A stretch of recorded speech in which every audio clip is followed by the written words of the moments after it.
देखो आज तक इतने सारे मूवीज और सीरीज देख लिए ना, स्पेशली इस लॉकडाउन के टाइम में, तो बहुत बार ऐसा होता है कि मूवी या फिर सीरीज की स्टोरी में अगर कोई ट्विस्ट आने वाला है तो उसका अंदाजा पहले से लग जाता है, या फिर कुछ टाइम पे तो ऐसा होता है कि जो वो ट्विस्ट होता है उसका उतना ज्यादा इम्पैक्ट नहीं होता। अब ये जो बात मैंने बोली ये है ना ओजार्क इस वेब सीरीज पे मतलब अप्लाई ही नहीं होती, क्योंकि यार इसको देखते वक्त ना मेरा सिर्फ एक ही रिएक्शन निकल रहा था कि व्हाट द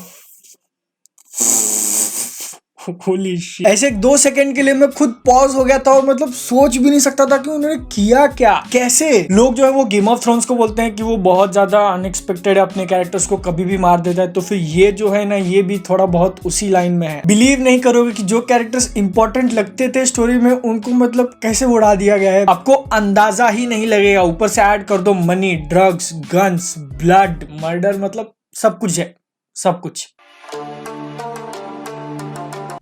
सबसे पहले तो आपको एक टिप देता हूं कि अगर आपने अपनी जिंदगी में इनके जैसी मोहतरमा कहीं देखी ना, तो फिर आप जो कुछ भी कर रहे हो सब कुछ छोड़ो और वहां से निकल जाओ, मतलब भाग जाओ। इनसे आप जितना ज्यादा दूर रहोगे ना उतना ज्यादा बढ़िया, क्योंकि अगर इनको लगा कि आपसे कुछ काम निकलवाना है, इनको आपके पास कुछ है जो इनको चाहिए, तो फिर भाई आप कितने भी कोशिश कर लो ये वो लेके रहेंगे। और मैं मतलब इनको इतना ज्यादा मासूम समझता था ना सीजन 1 में, तो मैं ऐसा था कि यार कितनी अच्छी लेडी है, मतलब शक्ल से अगर इतना हैप्पी फेस है इनका, फालतू में फंस गई वो इस सिचुएशन में और उनके साथ इतना बुरा नहीं होना चाहिए। फिर जाके मैंने उनका सीजन 2 के अंदर असली रूप देखा और मेरे विचार बदल गए। ओके जरा एक मिनट वेट करो, शायद मैं बीच का पार्ट पहले बोल दिया हूं। तो ओजार्क के बारे में अगर बात करिए सीरीज के, तो फिर इसकी स्टोरी इतनी है। एक आदमी है जो कि बाहर से दिखने में बहुत ज्यादा भोला लगेगा, मतलब उसकी बीवी का अफेयर चल रहा है ये बात उसको पता है, फिर भी वो कुछ नहीं करता, लेकिन अंदर से ना वो ये इंसान जो है ना वो वहां के सेकंड सबसे बिगेस्ट ड्रग कार्टेल के लिए मनी लॉन्डर करता है। अब स्टोरी में थोड़े बहुत ट्विस्ट आ जाते हैं जिसकी वजह से इसकी जिंदगी जो है वो पूरी पलट जाती है, और वही ड्रग कार्टेल वाले इसको ऑलमोस्ट मारने वाले होते हैं। तब ये प्रॉमिस करता है कि वो अगले 5 साल में उनको बहुत ज्यादा पैसा कमा के देगा, बहुत बहुत ज्यादा। अब वो ड्रग कार्टेल वाले इसको छोड़ तो देते हैं, लेकिन इसके ऊपर ना तलवार लटक रही है कि इसको एक नए प्लेस पे जाना है जहाँ पे इसका कोई पहचान नहीं, वहां पे जाके इसको बिजनेस सेटअप करना है और 5 साल के अंदर बहुत ज्यादा पैसा कमा के देना है ड्रग कार्टेल वालों को, वरना वो लोग इसको और इसकी पूरी फैमिली को मार देंगे। अब ये जो कुछ भी मैंने आपको स्टोरी बताई ना वो सिर्फ एपिसोड नंबर 1 की कहानी है। अब ये इंसान उस नए प्लेस पे तो जाता है जिसका नाम है ओजार्क, प्लेस का नाम ओजार्क है। वहां जाने के बाद उसको पता चलता है कि वहां पे पहले से एक डॉन मौजूद है, वो वाला डॉन इसको मारने के लिए पीछे पड़ा हुआ है, इसका खुद का डॉन इसको मारने के लिए पीछे पड़ा हुआ है। FBI जो है उसको भी शक है इसके ऊपर कि ये मनी लॉन्डर करता है, तो फिर वो लोग भी इसके पीछे पड़े हुए हैं। और इससे आप समझ जाओ कि स्टोरी जो है वो कितनी ज्यादा लगी हुई है इस इंसान के लिए। लेकिन इतना सब कुछ बोलने के बाद भी स्टोरी के अंदर आपको इतने सारे शॉकिंग मोमेंट, ट्विस्ट और टर्न्स देखने मिलेंगे ना, मतलब आपको बिलीव ही नहीं होगा कि भाई सच में हुआ क्या। ये स्टोरी जो है ना वो इस वेब सीरीज का सबसे स्ट्रॉन्गेस्ट पॉइंट है। उसके बाद इसके जो कैरेक्टर्स हैं वो वाला एस्पेक्ट भी मुझे बहुत ज्यादा बढ़िया लगा। कुछ कुछ कैरेक्टर्स तो ऐसे जो बिल्कुल ही अनप्रिडिक्टेबल है, वो क्या करेंगे, वो क्या डिसीजन लेंगे किसी को नहीं पता। उसके बाद कुछ कुछ कैरेक्टर्स ऐसे हैं जो रिडीम भी होते हैं। स्टार्टिंग में आपको लगेगा कि ये बुरा बंदा है, लेकिन बाद में जाके वो अच्छा हो जाएगा। डायलॉग्स इसके बहुत ज्यादा बढ़िया, आपको डायलॉग्स पे तो ध्यान देना ही पड़ेगा कि कैरेक्टर्स जो है वो कहाँ जा रहे हैं, उनका डिसीजन क्या होने वाला है। और डायलॉग्स अगर हम लोग बात करें तो फिर हाँ, इसका हिंदी डब भी अवेलेबल है ऑफिशियल, तो अगर आपको इंग्लिश देखने में प्रॉब्लम है तो आप इसको हिंदी में भी देख सकते हो। एक चीज जो इसके अंदर थोड़ा बहुत अनएक्सपेक्टेड थी ना वो है इसके अंदर का ह्यूमर, मतलब है थोड़ा बहुत डाला गया है, वो भी मेनली थोड़ा बहुत डायलॉग थ्रू या फिर स्क्रीन के ऊपर जो सिचुएशन होता है ना वो देख के थोड़ा बहुत हंसी निकल जाता है कि यार इस बंदे की जिंदगी कितनी ज्यादा लगी हुई है। इस वेब सीरीज को पूरी तरीके से रेकमेंड करने से पहले आपको 2 इंपॉर्टेंट चीजें बता दूं कि इसका जो सीजन 1 है ना उसकी पेसिंग मेरे लिए तो बिल्कुल जबरदस्त थी, लेकिन शायद आप में से कुछ लोगों को स्लो लग सकता है। तो फिर सीजन 1 में आपको शायद थोड़ा बहुत पेशेंस रखना पड़ेगा, क्योंकि उसके कैरेक्टर्स नए हैं, आपको कैरेक्टर्स के साथ फैमिलियर होने में टाइम लगेगा। लेकिन यहाँ पे अगर मैं आपको बिना स्पॉइलर दिए बोलने की कोशिश करूँ ना, तो फिर अगर आपने सीजन 1 खत्म किया तो आप रुकोगे नहीं, सीजन 1 डेफिनेटली देखोगे ही देखोगे। सीजन 2 इसका काफी ज्यादा जबरदस्त लगा मुझे। इनफैक्ट अभी तक इसके टोटल 3 सीजन आ चुके हैं, तीनों में से मुझे सबसे ज्यादा पसंद आया इसका सीजन नंबर 2। वो भी इसलिए क्योंकि शो का जो अब तक का मेन कैरेक्टर था मार्टी बर्ड, वो तो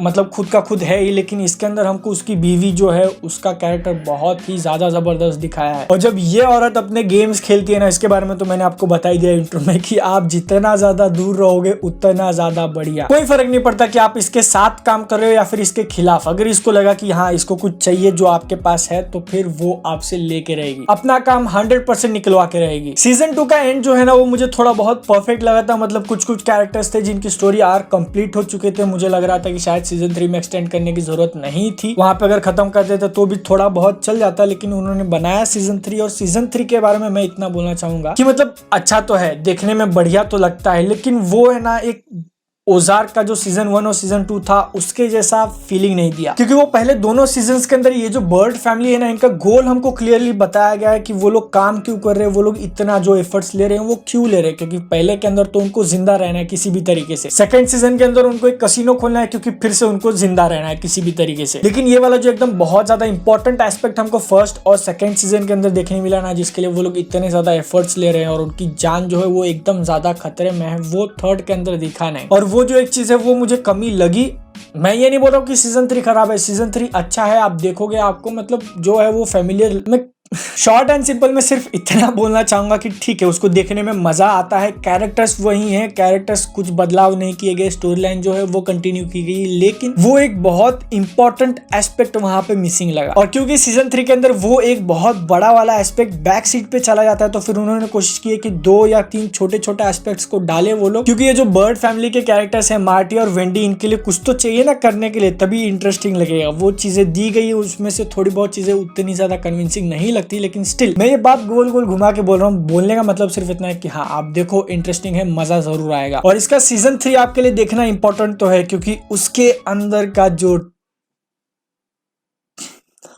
आप देखोगे तो ही आपको बिलीव होगा। सच में सारे के सारे एक्टर्स के परफॉर्मेंस काफी ज्यादा जबरदस्त है। इसका जो बैकग्राउंड म्यूजिक वो इतना ज्यादा सटल है ना, उसकी वजह से इसके अंदर बहुत सारे मोमेंट्स ऐसे हो जाते हैं आपको ना एकदम ऐसे मुंह पे चिपकाने की कोशिश नहीं की गई, एकदम लाउड म्यूजिक बजा के या फिर स्लो मोशन में दिखा के नहीं। और वो बात इस सीरीज के बारे में मुझे बहुत ज्यादा जबरदस्त लगी। इतने बड़े बड़े स्टोरी मोमेंट्स है ना ऐसे ही प्ले कर दिए जैसे कोई बड़ी बात है ही नहीं। जो बैकग्राउंड म्यूजिक की मैं बात कर रहा था उसके लिए कोई उन्होंने एकदम मेलोडी यूज नहीं की गई, आपको एकदम ऐसे उठ के नहीं दिखेगा, वो हमेशा सीन के पीछे प्ले होगा। और मतलब इसके मेकर्स ने ऐसा शायद डिसाइड किया कि हम लोग मेलोडी के बदले है ना वाइब्रेशन फील कराएंगे इनको, तो हाँ उस टाइप का इसका बैकग्राउंड म्यूजिक है। शो काफी ज्यादा जबरदस्त है, लेकिन अगर आपको उस टाइप की मूवी या फिर सीरीज देखना पसंद है जिसके अंदर आपको सिर्फ एक्शन ही चाहिए, मतलब आंखें बंद करो और सिर्फ एक्शन दिखा दो, तो फिर शायद आपको ये पसंद नहीं आएगा। क्योंकि इसके अंदर के जो कैरेक्टर्स और उनके बीच का जो ड्रामा चलता है ना वो इसका फ्रंट सीट पे है। अगर आपको ब्रेकिंग बैड टाइप की सीरीज पसंद है तो फिर ये भी आपको डेफिनेटली जरूर पसंद आएगा। मैं कंपेयर नहीं कर रहा हूँ, बस आपको रेफरेंस के लिए बोल रहा हूँ। ये सीरीज जो है वो नेटफ्लिक्स पे आप इसको देख सकते हो। लैंग्वेज के बारे में मैंने बता ही दिया कि हिंदी और इंग्लिश में अवेलेबल है। ये 3 सीजन आ चुके हैं, हर एक सीजन में 10 एपिसोड है, मतलब टोटल 30। सबटाइटल्स को लेकर एक छोटी सी बात ये बोलना चाहूंगा कि जब इसके अंदर वो लोग स्पेनिश बोल रहे हैं तो भाई सबटाइटल्स हमको उसका ट्रांसलेट करके बताओ ना, स्पेनिश में ही लिख के क्यों बता रहे कि वो स्पेनिश में क्या बोल रहे हैं। मतलब ये नेटफ्लिक्स का जो सबटाइटल गेम है ना वो तो मुझे समझ में ही नहीं आता। ये जो सीरीज है ना वो आपको इनडायरेक्टली एक बहुत बढ़िया क्वेश्चन पूछती है कि अपनी फैमिली को बचाने के लिए आप क्या कर सकते हो, किस हद तक जा सकते हो। तो ये क्वेश्चन मैं आपसे पूछता हूँ कि आप अपनी फैमिली को बचाने के लिए किस हद तक जा सकते हो, वो नीचे कमेंट सेक्शन में बता देना। सीरीज देख लिए, सीरीज कैसी लगी वो भी बता सकते हो। सोशल मीडिया हैंडल्स पे फॉलो कर सकते हो, वहां पे भी मैं मूवीज और सीरीज के रिकमेंडेशन देता रहता हूँ। अगर वीडियो पसंद आया है तो फिर इसको एक लाइक कर देना। लाइक छोड़ो, पहले ना एक काम करो, सब्सक्राइब कर लो, क्योंकि आप में से बहुत सारे लोग हैं ना बिना सब्सक्राइब के देखते हैं। ऐसे में ना अगर आपने सब्सक्राइब नहीं किया तो फिर वो यूट्यूब की मर्जी पे आ जाता है कि वो वीडियो आपको रिकमेंड करे या फिर नहीं करे, तो फिर